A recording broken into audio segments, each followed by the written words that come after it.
जय श्री कृष्णा फ्रेंड्स, आप सभी लोगों का मेरे चैनल में बहुत बहुत स्वागत है। फ्रेंड्स, आप सभी लोग जानते ही हैं कि जन्माष्टमी आ रही है और जन्माष्टमी की तैयारियां सभी जगह ज़ोर शोर से हो रही हैं। और जब विष्णु भगवान श्री कृष्ण भगवान के रूप में इस धरती पर अवतार लेकर आए थे, तब कितनी धूमधाम से तैयारियां हुई थी चारों तरफ।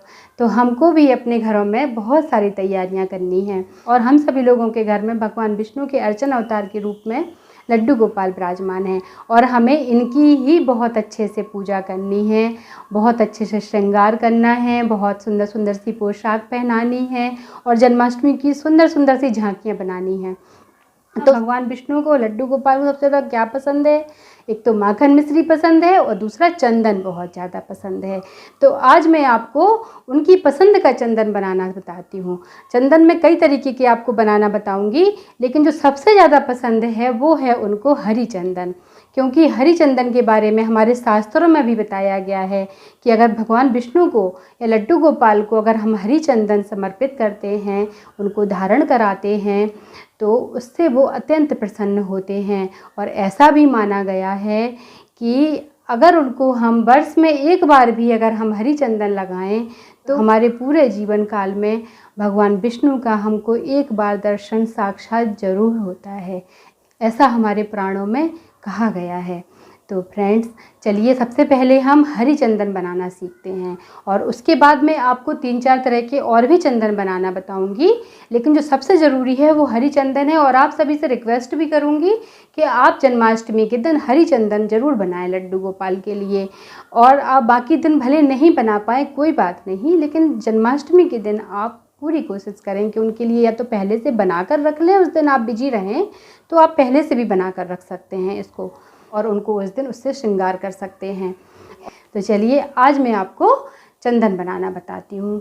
सबसे पहले मैं आपको बताऊंगी हरी चंदन कैसे बनाते हैं और हरी चंदन बनाने के लिए हमें क्या क्या सामग्री चाहिए। मेरे पास ये सारे मार्केट के चंदन हैं। ये अष्टगंध चंदन है और ये है लाल चंदन, इसको मैं लड्डू गोपाल के श्रृंगार में यूज़ करती हूँ। और ये ऑरेंज कलर का चंदन है, ये भी लड्डू गोपाल के श्रृंगार में यूज़ होता है और इससे हम चंदन भी बना सकते हैं जो हम डेली में उनको लगाते हैं। और ये पीला चंदन है, तो अगर आपके पास पीला चंदन नहीं है तो आप इसकी जगह हल्दी भी यूज़ कर सकते हैं। और ये पीला चंदन उनके श्रृंगार में यूज़ होता है। और ये सफ़ेद चंदन, भगवान के श्रृंगार में सफ़ेद चंदन का होना तो बहुत ही आवश्यक है। और ये ऑरेंज कलर का चंदन है जिससे मैं लड्डू गोपाल को गंधोदक स्नान कराती हूँ। तो ये मेरे पास सारे चंदन हैं। और ये रोली है मेरे पास, तो इसका भी यूज़ करूँगी मैं लड्डू गोपाल के श्रृंगार में। और ये सारे चंदन को अभी मैं एक साइड रख देती हूँ, क्योंकि मैं आपको सबसे पहले बताऊँगी हरी चंदन कैसे बनाते हैं। तो हरी चंदन बनाने के लिए सबसे पहले तो हमें एक पटा चाहिए। ये पत्थर का है, ये कहीं भी आपको आसानी से मार्केट में मिल जाता है। ये है लकड़ी वाला चंदन, यही सबसे शुद्ध चंदन माना गया है। ये तो हमारे घर में लड्डू गोपाल के लिए ज़रूर ही होना चाहिए, क्योंकि असली चंदन तो यही है जो चंदन के पेड़ से हमको मिलता है। बाकी ये सब तो मिट्टी से बनाए गए चंदन है, ये तो आप सभी जानते ही हैं। इसमें कोई ओरिजिनल चंदन तो होता नहीं है, ये सब तो मिट्टी से बनाए गए चंदन है, बस इनमें कलर कर दिया जाता है। लेकिन ठीक है, ये भी हम यूज़ करते हैं। मैं तो इसी को सबसे ज़्यादा उपयोग करती हूँ अपने लड्डू गोपाल के लिए। और ख़ास तौर पर जब कोई त्यौहार होता है तब हमें इन्हीं चंदनों का ज़्यादा उपयोग करना चाहिए। जल्दी अगर हमको है, कभी जल्दी तैयार करना है, तो हम इन चंदनों का उपयोग कर सकते हैं। लेकिन अगर हमारे पास थोड़ा टाइम है तो हम इस चंदन का भी प्रयोग कर सकते हैं और आप इसको बनाकर भी रख सकते हैं। और दूसरा चाहिए मुझे ये गोपी चंदन।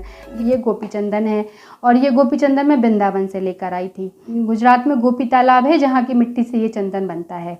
तो ये चंदन थोड़ा सा बड़ा था, लेकिन मैं यूज़ करती हूँ इसको डेली, इसलिए मेरा छोटा हो गया है। बाकी ये इतना बड़ा होता है और भी बड़े बड़े साइज़ में ये मिलता है, लेकिन मेरे पास ये साइज़ का है और इस तरीके से भी मिलता है। और ये वाले चंदन अगर आपको कोई गोपी चंदन बोलकर देता है तो ये वाले कोई भी गोपी चंदन नहीं होते हैं, गोपी चंदन सिर्फ यही होता है। तो ये मैं यूज़ करूँगी।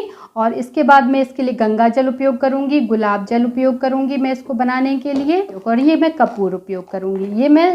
ये सामग्री जो मैं आपको बता रही हूँ ये है मेरा हरी चंदन बनाने के लिए। हरी चंदन बनाने के लिए मुझे क्या क्या चाहिए? गुलाब जल चाहिए, कपूर चाहिए, गंगा जल चाहिए और गोपी चंदन चाहिए, लकड़ी वाला चंदन चाहिए। और सबसे मेन ज़रूरी इस चंदन में है जो सबसे ज़्यादा ज़रूरी चीज़ है वो है ये तुलसी की लकड़ी। तो आप जानते ही हैं कि तुलसी श्री हरि विष्णु को हर एक रूप में प्रिय है। ठंडियों के सीज़न में जब मेरी तुलसी का पौधा सूख जाता है तो मैं इस तरीके से उनकी लकड़ियाँ तोड़कर रख लेती हूँ। तुलसी की कोई भी चीज़ को वेस्ट समझकर कभी मत फेंकिए, उसको बहुत संभाल कर रखिए। अगर आपका तुलसी का पौधा कभी सूख जाता है, वैसे तो नहीं सूखना चाहिए, लेकिन अगर कभी ठंडियों में सूख जाता है तो आप उनको, उनकी लकड़ियों को, उनकी जड़ों को सुखाकर अच्छे से रख लीजिए और पूरी साल उसका पूजा में उपयोग कीजिए। और अब मैं आपको इसका चंदन बनाना बताती हूँ। तो चंदन बनाने के लिए मैं सबसे पहले थोड़ा सा पत्थर पर गुलाब जल डालूँगी और इसके बाद में ये मेरा लकड़ी वाला चंदन है, इसको मैं इस तरीके से घिसूँगी। थोड़ा सा आप टाइट हाथ से घिसेंगे तो ये आराम से निकल जाएगा। जब हम इसको घिसते हैं तो इसमें से धीरे धीरे चंदन निकलना स्टार्ट हो जाता है। ये देखिए निकल रहा है ना। अब मैं इसको एक कटोरी में रख लूँगी। जैसे ये चंदन आप रखिए। इसके बाद मैं तुलसी की लकड़ी को घिसूँगी और इस तरीके से हम इसको राउंड राउंड, जैसे हमने चंदन की लकड़ी को घिसा था वैसे ही हमें इसको भी घिसना है। लकड़ी से मैंने चंदन बना लिया है। अब मैं इस गोपी चंदन को लूँगी और इसको मैं इस तरीके से इस पर घिसूँगी और अब हम इसको कटोरी में पोंछ लेंगे। अब मैं थोड़ा सा इसमें कपूर डालूंगी। कपूर ठंडक के लिए बहुत अच्छा होता है। चंदन लगाना हमारे लिए बहुत अच्छा होता है क्योंकि वह दिमाग को ठंडक देता है और जिसको भी अत्यधिक गुस्सा आती हो, क्रोध आता हो, वो तो दिन अपने मस्तक पर चंदन ज़रूर लगाए, उससे उसकी गुस्सा बहुत जल्दी शांत होगी। और देखिए कितना सुंदर सा पेस्ट बन के तैयार हुआ है। इसको कहते हैं हम हरी चंदन, जो हमारे श्री हरि विष्णु को अत्यधिक प्रिय है। तो आप जन्माष्टमी के लिए तो आप इसी को बना कर रखिए और इसी को ही लड्डू गोपाल को लगाइए। तो ये एक चंदन हमारा बनके रेडी हो गया है।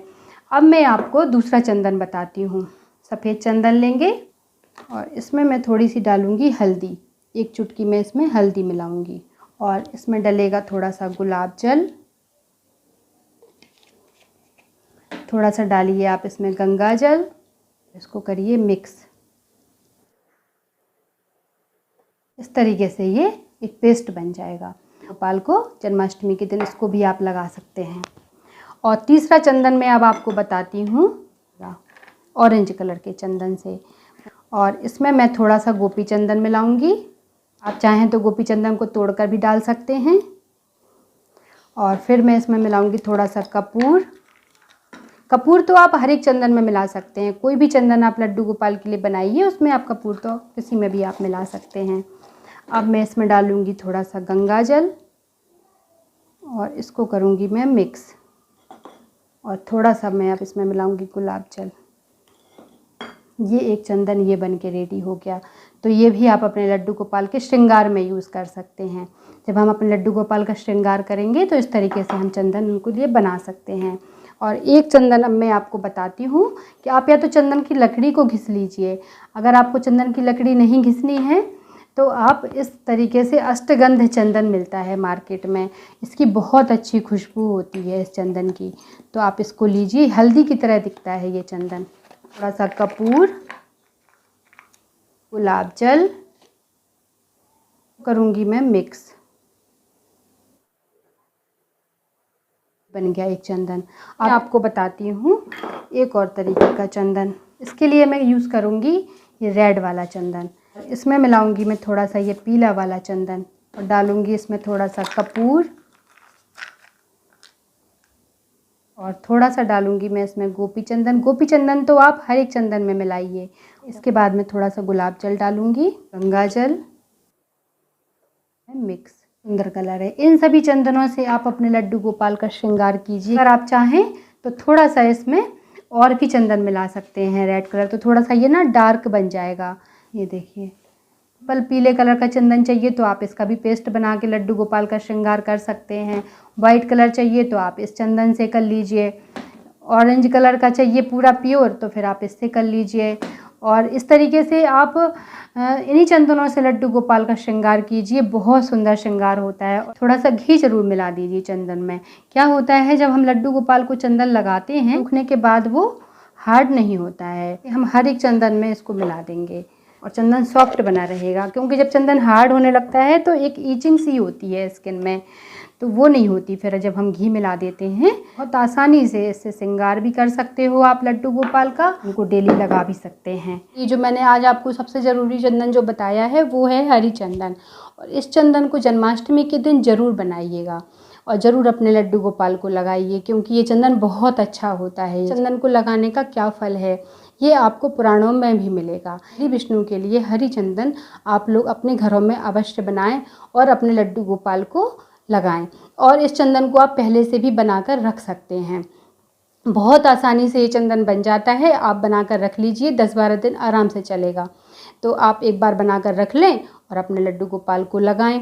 चीज़ और मैं आपसे कहना चाहती हूँ कि सब लोग कहते हैं कि बासा चंदन लड्डू गोपाल को नहीं लगाना चाहिए, मैं भी यही मानती हूँ कि नहीं लगाना चाहिए। इसीलिए मैंने इस चंदन में जल का यूज़ बिल्कुल भी नहीं किया है।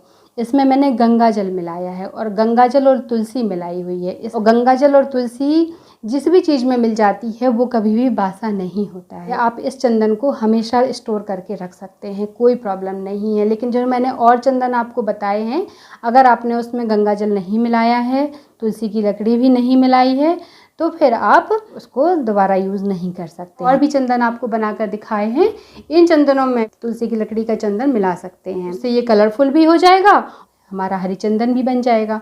तो इस तरीके से भी आप बना सकते हैं। थोड़ा सा इसमें गोपी चंदन ज़रूर मिला लीजिएगा, तो ये बिल्कुल हरी चंदन बन जाएगा। तो आज मैंने जो आपको गोपी चंदन के बारे में और भी चंदन को बनाने के बारे में जो बताया है, तो यह जानकारी आपको कैसी लगी प्लीज़ आप मुझे कमेंट बॉक्स में प्लीज़ कमेंट करके बताइएगा। और ज़्यादा से ज़्यादा इस वीडियो को अपने फ्रेंड्स को, अपने परिवार वालों को शेयर ज़रूर कीजिए, क्योंकि सभी को पता होना चाहिए कि हरी चंदन आखिर बनता कैसे है। और जिन लोगों ने अभी तक मेरे चैनल को सब्सक्राइब नहीं किया है तो प्लीज़ सब्सक्राइब कीजिए, क्योंकि मैं और भी आगे जाकर बहुत अच्छी जानकारी आप लोगों के लिए लेकर आती रहूँगी। और फ्रेंड्स, आप सभी लोगों को जन्माष्टमी की ढेर सारी बधाइयाँ। सभी लोगों को यह त्यौहार बहुत मंगलकारी हो, बहुत शुभ हो, बहुत अच्छे से त्यौहार मनाइए अपने परिवार के साथ, अपने फ्रेंड्स के साथ, अपने रिश्तेदारों के साथ, सभी के साथ त्यौहार मनाइए। इन त्योहारों की जो खुशियाँ हैं वो सभी में बांटिए। जय श्री कृष्णा फ्रेंड्स, राधे राधे।